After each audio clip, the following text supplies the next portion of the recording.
ऐसे लोग जो अपनी ही इन्वेंशन की वजह से मारे गए, ऐसे साइंटिस्ट जो अपनी मौत की वजह आप बने, इनको दुनिया का बेवकूफ इंसान समझा जाए तो कुछ गलत नहीं होगा। इन साइंटिस्ट ने ऐसी गलतियां की जो इनकी मौत की वजह बनी। क्या इनकी इन्वेंट की गई चीजें हकीकत में दुनिया को फायदा पहुंचाने के काबिल थी या नहीं? ये कौन लोग थे, इन इन्वेंशन का क्या काम था और इनको बनाने वाले क्यों मर गए? इन तमाम बातों को जानने के लिए वीडियो को एंड तक जरूर देखें। Number 1, the flying Taylor. 1903 ये वो साल था जब पहला मैन मेड एयरक्राफ्ट बनाया गया और लोगों ने हवा में उड़ने के ख्वाब को पूरा कर लिया था। उस वक्त प्लेन्स में सिर्फ 1 या 2 लोग बैठा करते थे और इमरजेंसी की सूरत में कोई भी सेफ्टी इंस्ट्रूमेंट नहीं बनाए गए थे। फ्रेंच रिचर्ड, जो कि एक फ्रेंच टेलर था, उसने पहली बार एक पैराशूट बनाने का फैसला किया। उसका ख्याल था कि कोई ऐसी चीज बनाई जाए जो इमरजेंसी की सूरत में प्लेन में बैठे लोगों को सेफली जमीन पर उतार सके। इस मकसद के लिए उसने 1910 में एक सूट बनाया जो कि ज्यादा वजनी नहीं था और इसको एक इंसान आसानी से पहन सकता था। फ्रेंच ने इसे डमीज पर टेस्ट किया मगर वो नाकाम रहा। फिर 1911 में कर्नल नैनस नामी शख्स ने लोगों को पैराशूट बनाने का चैलेंज दिया। जो पैराशूट बना लेगा उसको 10,000 फ्रांस इनाम के तौर पर दिए जाने थे, मगर एक शर्त रखी गई कि पैराशूट का वजन 25 केजी से ज्यादा ना हो। फ्रेंच ने पहले जो पैराशूट बनाया था उसका वजन 70 केजी था, मगर उसने इस पैराशूट में चेंजेस करके इसका वजन 25 केजी किया और इसे और बेहतर बनाया। फ्रेंच के इस डिजाइन को 10 मीटर की हाइट से गिरा कर टेस्ट किया गया, मगर फ्रेंच का ये मॉडल बुरी तरह नाकाम रहा। फ्रेंच ने दुनिया के सामने ये एक्सक्यूज पेश किया कि ये हाइट कम थी, इसलिए मेरे पैराशूट ने वर्क नहीं किया। इसलिए वो चाहता था कि वो इस डिजाइन को आईफल टावर से टेस्ट करे। इसके लिए इसे परमिशन की जरूरत थी जो इसे 1 साल बाद ग्रांट की गई। 4 फरवरी 1912 को फ्रेंच टेस्ट परफॉर्म करने के लिए आईफल टावर के फर्स्ट फ्लोर पर पहुंचा। दोस्तों, परमिशन के मुताबिक ये टेस्ट डमीज पर किया जाना था, मगर फ्रेंच ने पैराशूट डमीज को पहनाने की बजाय खुद पहन लिया और 57 मीटर की हाइट से जंप लगा दी। बदकिस्मती से पैराशूट ओपन नहीं हुआ। इतनी ज्यादा ऊंचाई से गिरने की वजह से इसकी मौत वाकया हो गई। इस तरह फ्रेंच रिचर्ड अपनी एक नाकाम इन्वेंशन की वजह से मारा गया। Number 2, daredevil. आज के इस जदीद दौर में जहां टेक्नोलॉजी बहुत तरक्की कर चुकी है, वहीं पर कुछ ऐसे लोग भी मौजूद हैं जो आज भी ये मानते हैं कि जमीन गोल नहीं बल्कि फ्लैट है। इसी थ्योरी के मानने वाले एक American limousine driver Mike Hughes ने ऐसा काम किया जो काबिल तारीफ था। उसने घर में एक स्पेस रॉकेट बनाने का फैसला किया।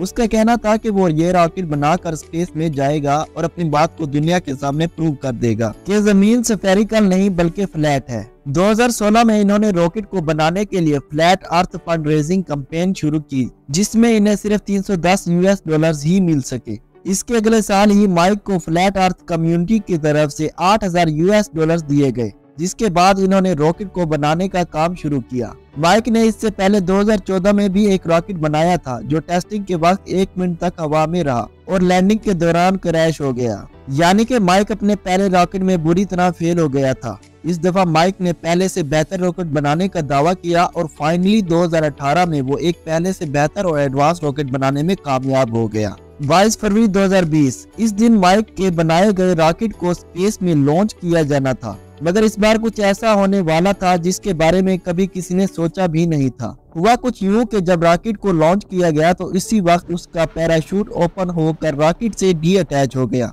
जिसकी वजह से रॉकेट कंट्रोल में न रहा। इस क्रैश में माइक अपनी जान से हाथ धो बैठा और इस तरह माइक हुज अपनी इन्वेंशन के हाथों मारा गया। Number 3, rotary printing press. William Bullock एक अमेरिकन इन्वेंटर थे जिनकी इन्वेंशन प्रिंटिंग इंडस्ट्री के लिए बहुत फायदेमंद हुआ करती थी। ये बात है 18 सेंचुरी की, जब प्रिंटिंग इंडस्ट्री ने इतनी ज्यादा तरक्की नहीं की थी। ये वो दौर था जब बहुत सारी कॉपीज को एक साथ प्रिंट करना नामुमकिन था। विलियम ने इस मसले का सलूशन निकालते हुए 1843 को एक रोटरी प्रिंटिंग प्रेस इंट्रोड्यूस करवाई, जो कि एक वक्त में हजारों कॉपीज प्रिंट कर सकती थी। ये प्रिंटिंग मशीन पेपर्स के बड़े रूलर्स को ऑटोमेटिकली 18 रूलर्स से गुजारती थी। इस प्रिंटिंग प्रेस की खास बात ये थी कि ये सेल्फ एडजस्टिंग थी और पेपर्स को दोनों साइडों से प्रिंट कर सकती थी। इस दौर में प्रिंटिंग प्रेस का पेपर्स को दोनों साइडों से प्रिंट करना एक बहुत बड़ी इन्वेंशन थी। ये रोटरी प्रेस 1 घंटे में 30,000 कॉपीज प्रिंट कर सकती थी। एक दिन प्रेस में एडजस्टमेंट के दौरान विलियम बोलिक ने ड्राइविंग बेल्ट को पुल्ली पर चढ़ाते हुए इस पर लात मारने की कोशिश की। जिसके नतीजे में इसकी टांग मशीन में फंस गई और इस प्रिंटिंग मशीन ने विलियम की टांग को बुरी तरह कुचल दिया। इस अजीबोगरीब हादसे की वजह से वो कई दिन तक हॉस्पिटलाइज रहा और जख्म खराब होने की वजह से इसको गैंग्रीन नामी बीमारी हो गई। 12 दिन बाद जब इसकी टांग का ऑपरेशन किया जा रहा था तो इसकी मौत वाक़या हो गई। विलियम की ये इन्वेंशन एक कामयाब इन्वेंशन थी, मगर इसने विलियम की जान ले ली। Number 4, Titanic disaster.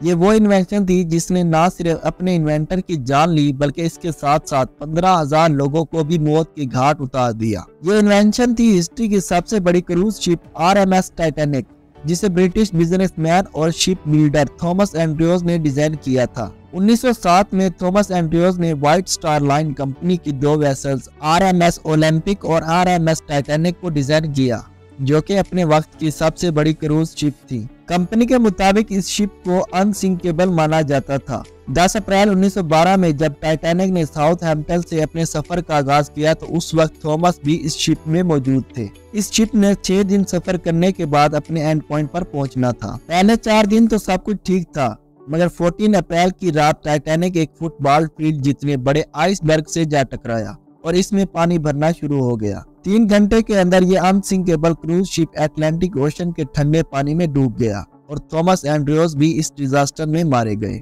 Number 5, Titan submersible. RMS Titanic history का सबसे बड़ा डिजास्टर था, जिसकी वजह से लोग आज भी इस शिपरैक को देखने के ख्वाहिशमंद हैं।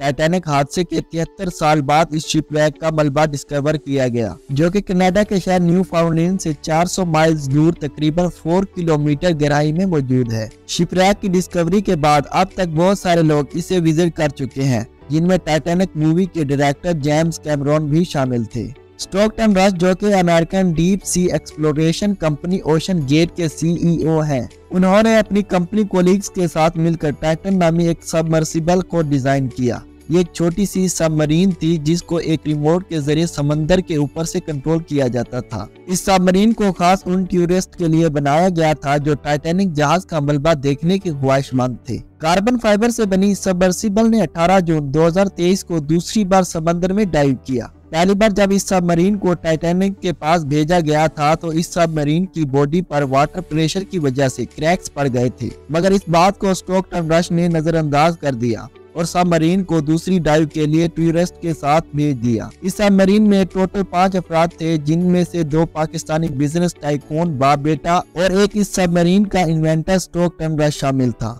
2 घंटे बाद ही टाइटन सबमरीन का समंदर पर मौजूद शिप से राब्ता टूट गया। जब अपने मुकर्रर वक्त पर ये सबमर्सिबल वापस नहीं आई तो एक रेस्क्यू ऑपरेशन कंडक्ट किया गया। 4 दिन तक ये ऑपरेशन जारी रहा, मगर टाइटन का कुछ भी पता ना चल सका। 18 जून को टाइटन सबमरीन के कुछ पार्ट्स मिले, जिनकी मदद से ये पता चला कि ये सबमर्सिबल पानी का प्रेशर बर्दाश्त ना कर सकी और ब्लास्ट हो गई। और इस तरह से स्टॉकटन रश का नाम भी उन लोगों की लिस्ट में शामिल हो गया जो अपनी इन्वेंशन की वजह से मारे गए। दोस्तों, उम्मीद करता हूँ कि आपको आज की वीडियो पसंद आई होगी। अगर वीडियो पसंद आई है तो वीडियो को लाइक कर दें और चैनल को सब्सक्राइब करके बेल आइकन को प्रेस कर दें, ताकि इस तरह की इन्फॉर्मेशन से रिलेटेड वीडियोस की नोटिफिकेशन आप तक पहुंच सके। मिलते हैं अगली किसी ऐसी इन्फॉर्मेटिव वीडियो में, तब तक के लिए इजाजत।